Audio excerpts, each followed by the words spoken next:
Hi viewers, welcome to our channel. ప్రస్తుతం మనతో పాటు దాము బాలాజీ గారు సీనియర్ జర్నలిస్ట్ ఉన్నారు. వారితో మాట్లాడదాం. సార్ నమస్కారం. సార్ నమస్తే. సార్ పాస్టర్ ప్రవీణ్ గారికి సంబంధించిన పోస్ట్ మార్టం రిపోర్ట్ బయటకు వచ్చేసింది అని చెప్పేసి కొన్ని వార్తలు ఆర్టికల్స్ రావడం చూస్తున్నాం సార్. అందులో సంచలన విషయాలు బయటపడ్డాయని కూడా చెప్తున్నారు. మరి నిజంగా పోస్ట్ మార్టం రిపోర్ట్ బయటకు వచ్చిందా? మరి అందులో వస్తే ఏముంది సార్?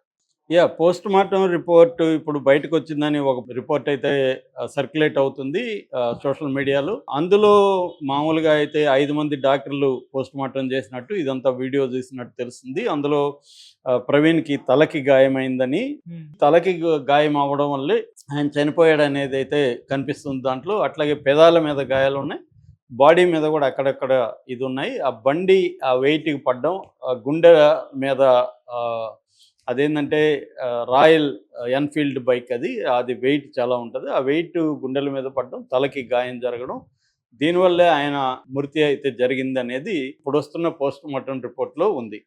కానీ మనకు అఫీషియల్గా అందుతున్నది ఏమంటే అసలు అది ఒరిజినల్ పోస్ట్ మార్టం కాదు, కావాలనే కన్ఫ్యూజ్ చేయడానికి కొంతమంది దాన్ని క్రియేట్ చేసి పోస్ట్ మార్టం రిపోర్ట్ బయటకు వచ్చిందని చెప్పారు.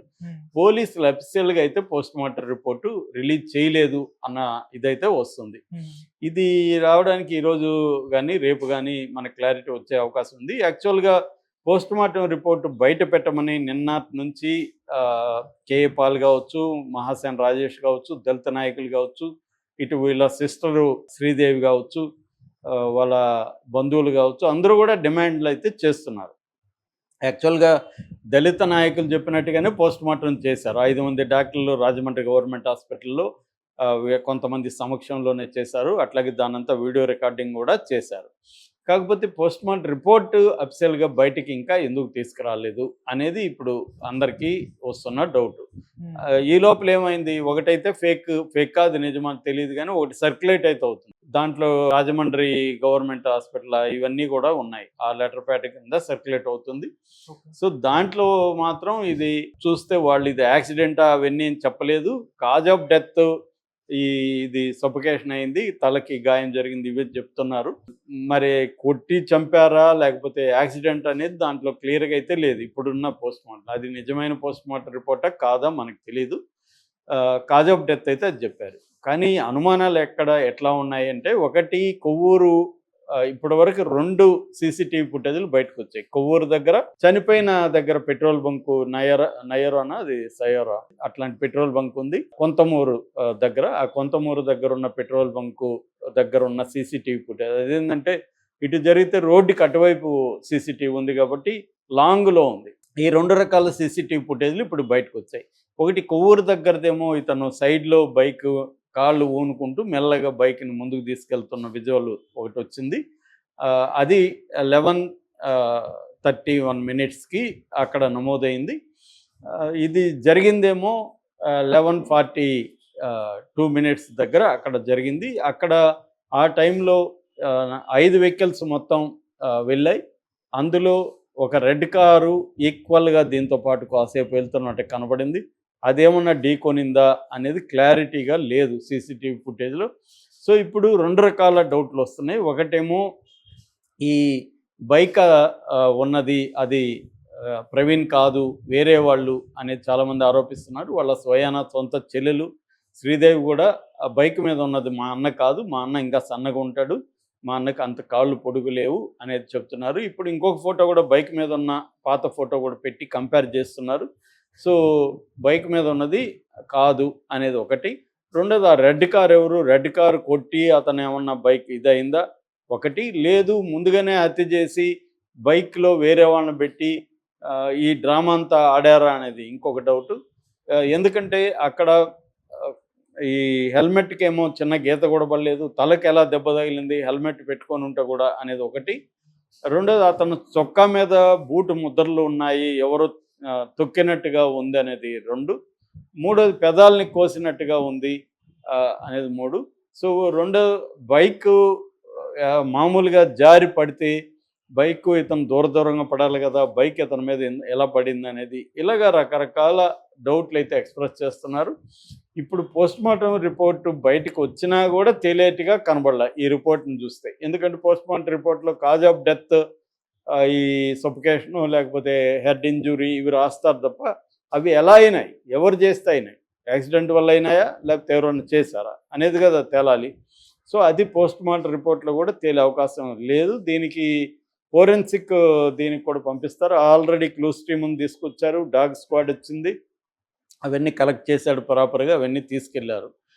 సో ఇది ఒకటి. రెండోది, అతనికి ఎవరు ఫోన్ చేశారు, అతను రాజమండ్రి ఎందుకు వస్తున్నాడంటే బైబిల్ కాలేజ్ అని ఒకటి పెట్టబోతున్నారు. దానికి సంబంధించి 5 కోట్లు ఫండ్ ఇతను చాలామందికి అక్కడ ఇచ్చాడు, కన్స్ట్రక్షన్కి సంబంధించి యాక్టివిటీలు, దానికోసం వెళ్తున్నారు.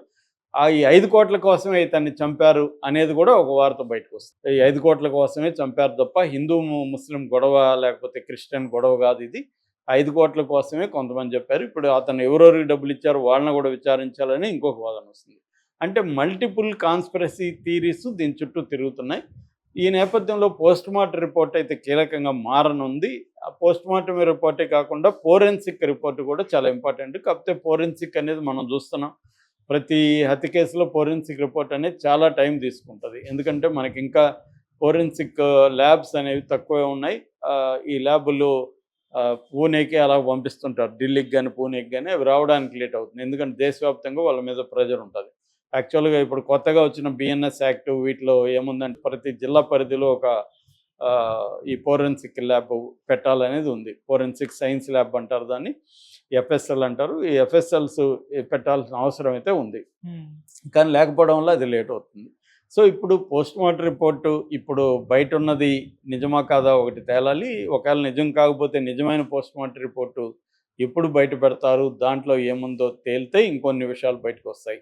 ఏదేమైనా ఇది రోజుకొక ట్విస్టు, రోజుకొక కాన్స్పిరసీ థియరీ బయటకు వస్తుంది. సో ప్రవీణ్ది హత్య అని మాత్రం మెజారిటీ నమ్ముతున్నారు. క్రిస్టియన్స్ కావచ్చు, దళిత నాయకులు కావచ్చు, బుద్ధిస్టులు వాళ్ళు కూడా ప్రకటనలు ఇచ్చారు. అనేక సంఘాల వాళ్ళు, ఇండివిజువల్స్ కూడా ఇది హత్య అని గట్టిగా నమ్ముతున్నారు. కేఏ పాలు, మహాసేన రాజేష్ లాంటి వాళ్ళు గట్టిగానే డిమాండ్ చేస్తున్నారు. అట్లాగే అమెరికాలో ఉన్న తెలుగు చర్చి ఈ పాస్టర్స్ వీళ్ళందరూ కూడా ఇప్పుడు వీడియోల రూపంలో దీనికి డిమాండ్ అయితే చేస్తున్నారు. ఈ మద్దతు అయితే విపరీతంగా పెరిగింది. ఒక రకంగా చెప్పాలంటే ఈ మధ్యకాలంలో చనిపోయిన తర్వాత ఒక ఇంత సెన్సేషన్ క్రియేట్ చేసిన వ్యక్తి ఎవరూ లేరు. సో కత్తిమహేష్ది యాక్సిడెంట్ అని దాదాపు అందరూ నమ్మారు. తర్వాత అది మెల్లగా డౌట్లు వచ్చాయి, కానీ ఇది ఎవరు యాక్సిడెంట్ అని నమ్మట్లేదు. సో పైగా ఇతను తాగి డ్రైవ్ చేశాడని కూడా కొంతమంది హిందూ ఫండమెంటలిస్టులు ఇతని మీద నెగిటివ్గా దారుణంగా ట్రోల్స్ చేస్తున్నారు. సో దాన్ని బట్టి ఇది హిందువులు కాదు, హిందుత్వవాదుల హస్తం ఉందని. మరోవైపు ఏమో క్రిస్టియన్ సంఘాలు కావచ్చు, వాళ్ళ భార్య కావచ్చు, వీళ్ళందరూ ప్రేయర్స్ మాత్రం చేస్తున్నారు. మేము ప్రభువు క్షమిస్తాడు వాళ్ళని, ప్రవీణ్ క్షమిస్తాడు అంటున్నారు. దాన్ని కొంతమంది వ్యతిరేకిస్తున్నాడు. మనం ఎందుకు క్షమించాలి, చట్టం తన పరిధిలో తను దీన్ని తేల్చాలి, దోషులు ఎవరైనా ఉంటే శిక్షలు పడాలి, కానీ క్రీస్తు చెప్పినట్టుగా క్షమించమని అడగడం కరెక్ట్ కాదు. దానివల్ల విశాలమైన దళిత ప్రజానీకానికి మరిన్ని దాడులు, ఇవి వచ్చే అవకాశం ఉంది. ఇంకా రెచ్చిపోయి చేస్తారు, క్షమిస్తారులే మనకేం కాదని. క్షమించుకోవడం మీ పర్సనల్ విషయం, కానీ ఇది లీగల్గా ట్రీట్ చేసి దీనికి ఒకవేళ నిజంగా దీంట్లో కుట్ర కోణం ఉండి ఎవరైనా హత్య చేస్తుంటే మాత్రం వాళ్ళకి పనిష్మెంట్ ఇవ్వాలనేది ఎక్కువగా డిమాండ్ చేస్తున్నారు. Okay sir, thank you so much.